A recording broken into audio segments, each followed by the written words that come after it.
Je le disais au sommaire, cette fois-ci sera peut-être la bonne. Le gouvernement vient de décider de mettre fin en novembre prochain au moratoire permettant aux étrangers d'exercer le petit commerce. Une bataille de souveraineté économique se joue dans cette décision du vice-premier ministre, ministre de l'économie nationale, Mukoko Samba.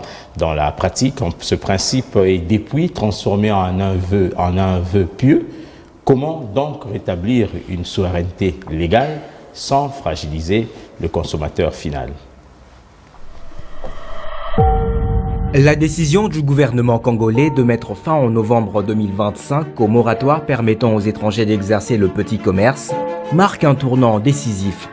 Derrière cette annonce du vice-premier ministre et ministre de l'économie Daniel Mukoko Samba se joue une bataille de la souveraineté économique, mais aussi celle de la stabilité sociale et du pouvoir d'achat des Congolais. Nous avons pour le moment en chantier la loi sur la protection des consommateurs. Avant même de l'amener dans les rouages du gouvernement, j'ai pris soin de le soumettre aux critiques et aux observations des différents régulateurs, mais également de différentes autres parties prenantes, pour nous assurer que les points de vue des uns et des autres sont bien pris en compte et que la qualité du débat, lorsque le dossier sera au Parlement, que donc la qualité du débat sera au rendez-vous. Cette décision marque un retour aux fondamentaux légaux dans ce secteur. Depuis 1973, la loi réserve le petit commerce aux Congolais.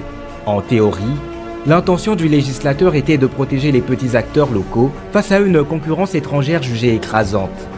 Mais dans la pratique, des moratoires successifs et un contrôle étatique faible ont transformé ce principe en vœu pieux. Les marchés populaires des grands centres comme à Kinshasa, Lubumbashi ou Goma témoignent aujourd'hui d'une forte présence de commerçants libanais, indiens, pakistanais, chinois ou encore ougandais, occupant même les étals de rue. La fin annoncée du moratoire vient donc rappeler que le petit commerce appartient aux Congolais, une évidence juridique longtemps ignorée. En ce qui me concerne en tant que ministre de l'économie nationale, moi j'ai reçu du chef du gouvernement 3 assignations: lutter contre la vie chère,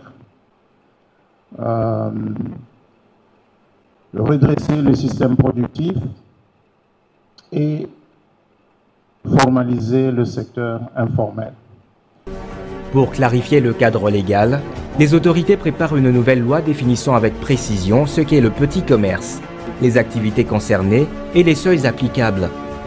Cette démarche vise à éviter les zones grises et les dérogations opportunistes qui ont fragilisé l'esprit de la loi. Mais le défi de l'application des lois reste entier. En RDC, nombre de textes clairs demeurent lettres mortes, faute de mécanismes de contrôle et de sanctions effectifs. Et ce n'est pas les réformes qui ont manqué depuis 2001-2002.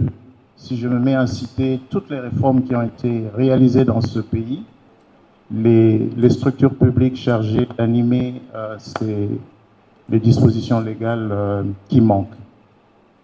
Mais les grands déficits, les déficits fondamentaux demeurent.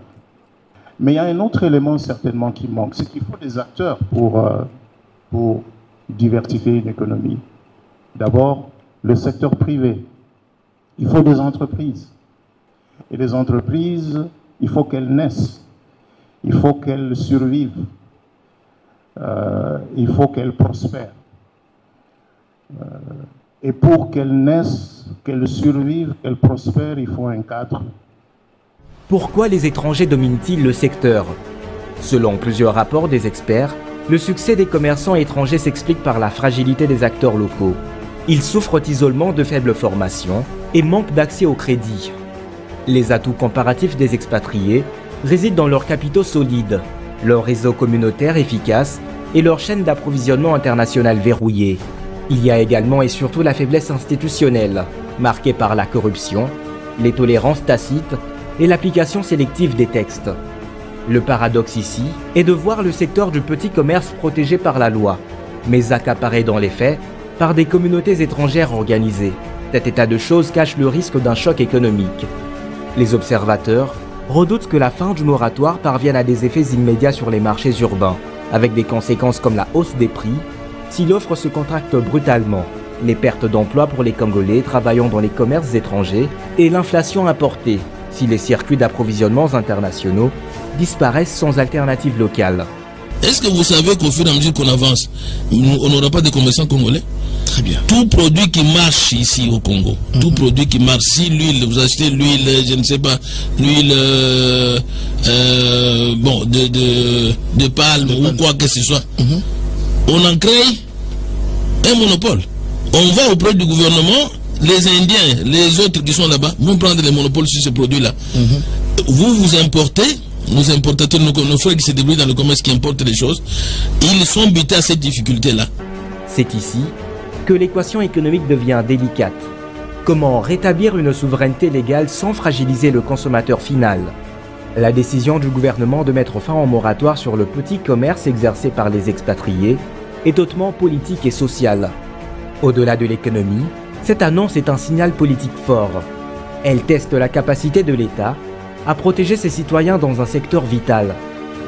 Mais elle comporte aussi des risques tels que des tensions sociales internes entre des Congolais impatients de récupérer leur espace et ceux qui redoutent les perturbations.